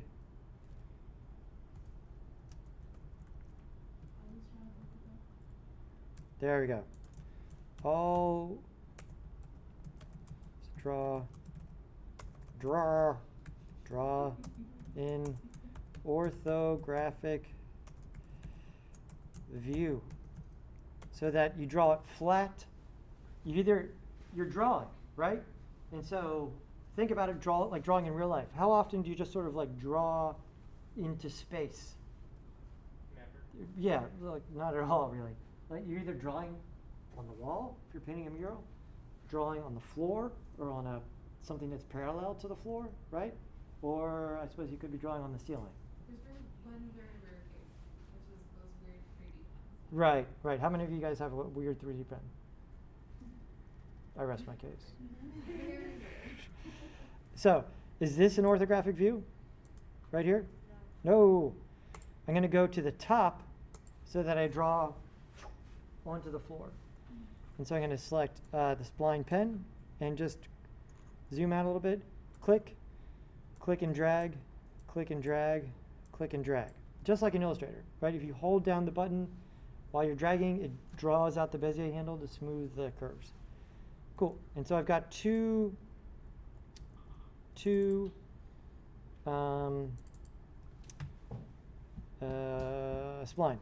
Here we go. This one I'm going to call path. And now I'm going to grab my sweep. And so sweep is green. That means it needs child objects. The sweep requires two. I'm going to make them both the child of the path, or the sweep. Let's look at it. Okay, if you load stuff into the sweep and you're like, oh my God, what has happened? That's usually, the order matters. And so you usually got the order backwards. So let's switch it. Oh, okay. All right, this looks like something new. So now you can see it took the star and swept it along the path. Does that make sense what happened there? They're both, everything is still editable. So if I come back into the top and I change any of the points on the path by going into point mode and selecting one, everything updates, which is super handy, like so. So let's move this out a little bit. All right, so I'm able to adjust this shape by adjusting the splines. Same thing with the sweep. So here, under Object, I have the parameters for the sweep. We'll get into some more of these, and then also for the cap, if I want to round the ends, same thing. I can just come in there and dial up the rounding so that that looks good, and so does that. The other big one for the sweep is under Object, right here under Details. See how there's a little arrow? You can unfold this. I'll unfold it. And then this is the length along the path. Right here. Watch what happens. I'm going to grab this function. So there's a lot of parameters in Cinema 4D that look like this. This is a function. And so 0 to 1 is the length, normalized length of the object. And then this is the fatness over, or the scale, over the length of the object. You can add more points by clicking, control clicking. So I can do something like that.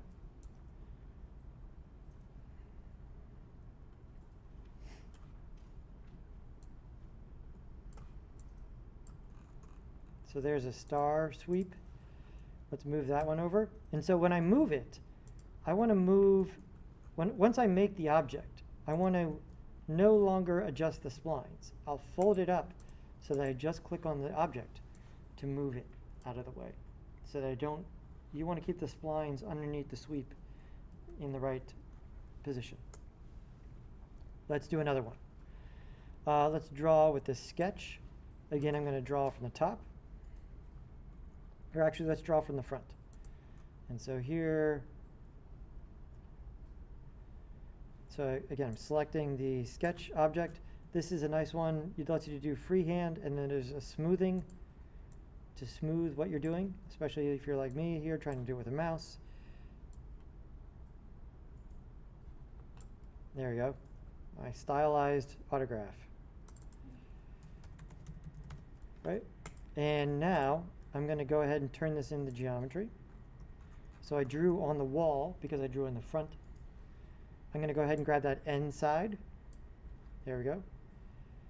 And here I'm going to go ahead and make it much smaller, really tiny. And maybe make it 8 or so, maybe 10. And then again, grab the sweep. And there we go.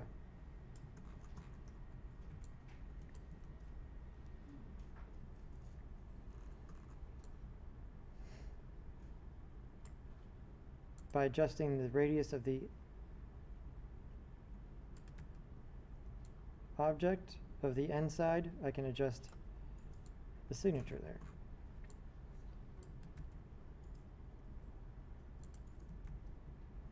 Make sense so far? Let's make a frame. Move that one over. Make it a little bit bigger. There we go. I'm going to get a one of these guys are interesting. This profile spline. There's a lot of interesting shapes right there. All right, if you go here, there's these different shapes. Let's say that one for now. And then I'm going to grab a rectangle and make this larger.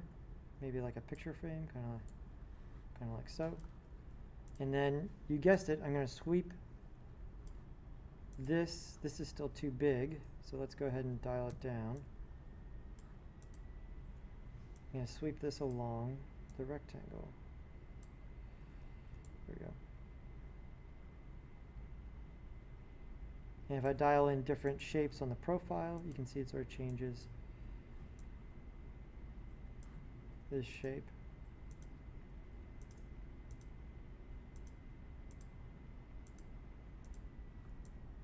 There, that's cool. That works pretty well.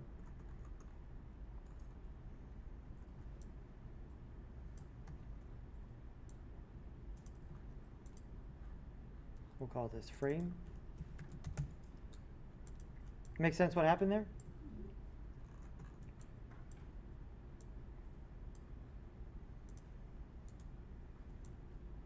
And these are all done with which object? Sweep, right? We did the extrude, we did the sweep. Let's group these up.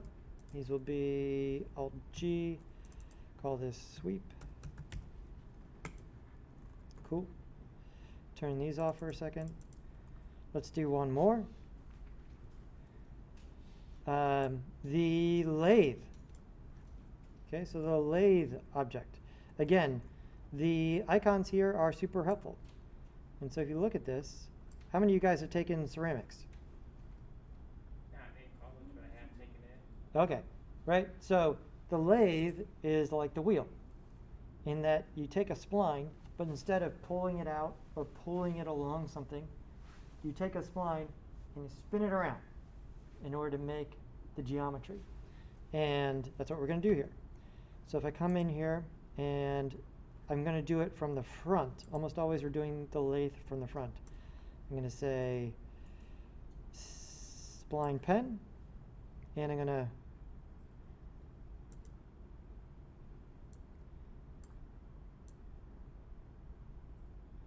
just do something like that. So I just drew half of the shape because we're going to take it, I'm going to spin it the whole way around. I'm going to put this in the lathe. Now I get a bolt. See that this part here doesn't look that great because you got to be pretty exact about the placement of your spline. And so let's turn this off. Let's investigate further. This point that's right here, I want to make sure that that this point right here, is directly at 0x.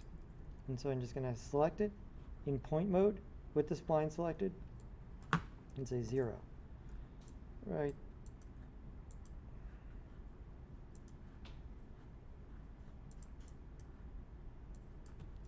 Zero. Random lock on. There we go. 0.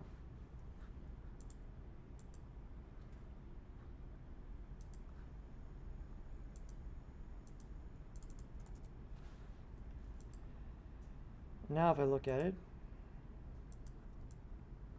all right, it's a little cleaner. This also allows us to adjust something here, is that a lot of times the geometry, the topology of the object, when you start using all of these objects, is sometimes controlled by the object, and other times it's controlled by the spline. So let's look out, by subdividing the spline, you can control the geometry. So this one's key, right? Watch this. I'm going to go ahead and take I'm going to draw a freehand spline, something like this. There we go. And I will extrude it. Great. Now, the extrude object, I'm able to extrude it more or less. But if you look at where the polygons are, where are there more polygons? On the edges. Be more descriptive. You know, where where they meet right there, because that makes the illusion of it being like rounded. Yes. So where it gets rounded, it needs more subdivision, right? Because remember, a single polygon cannot be bent. You need subdivisions to create rounding. And so this mode right here, the default mode, where you see this is okay in that this is called adaptive mode. So it will add more subdivisions for rounding. And so it tries to be as efficient as possible, but it adds more when there is rounding.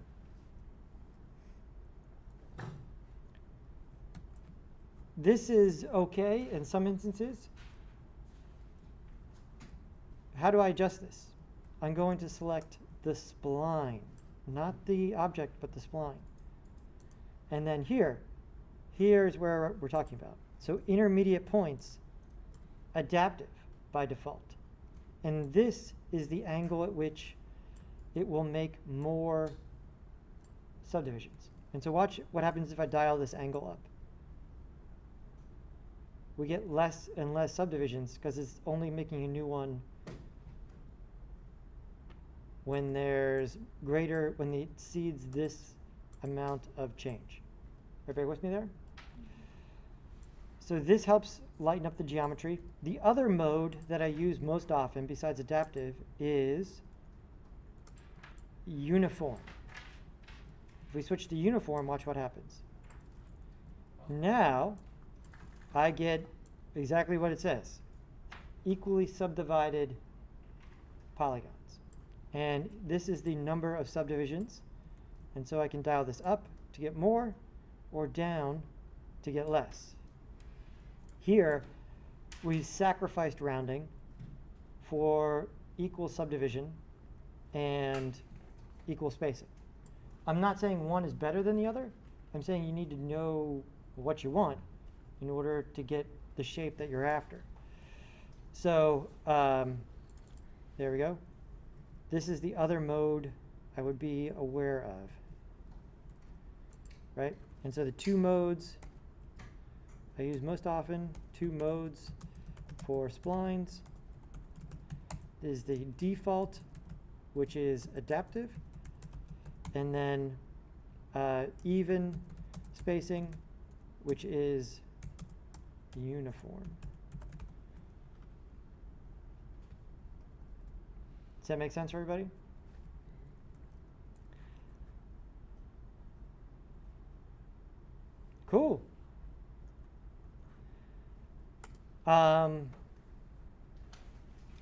Great. I'll publish, we're going to do 2 projects this week. One of them about objects, the other one more specifically about splines. I'll turn them both on today. But then, so you can start looking at those. And we'll talk more about this stuff on Wednesday. Sound good? Yeah. I'll make sure to remake my donut when I get home. Okay. Yeah, save your donut, because we are going to make a kitchen table. Use that on there, too. Sound good? Yeah. Awesome. Maybe I'll make a jelly filled donut. Or does it have to be, does it need you want it to be this donut? Yeah. Make a donut with a hole in it. Jelly filled donut, just it's a less exciting shape for sure. Oh yeah, and then behold my donut storm. You make me want to go get a donut at the donut shop on the way. Wait till you see this. Hold on to your butt. Wait for it. Wait for it. What's going on? Yeah,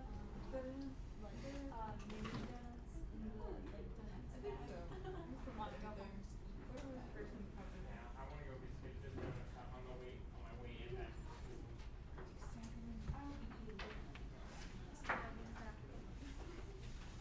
I get to do something.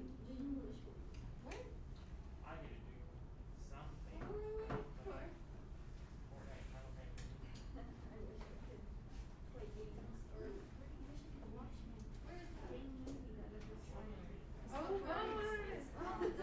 Oh my gosh.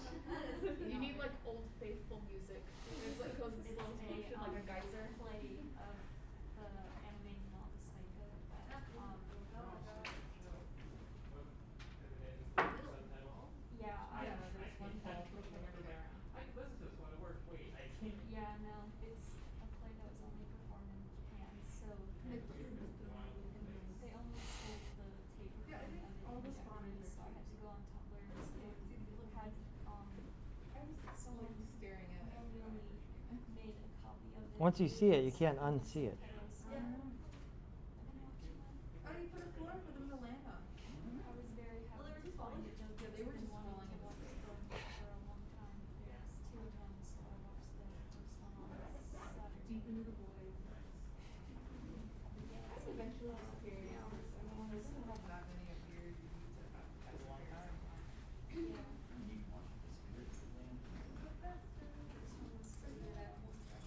One sec, hold on. Let me just end the stream.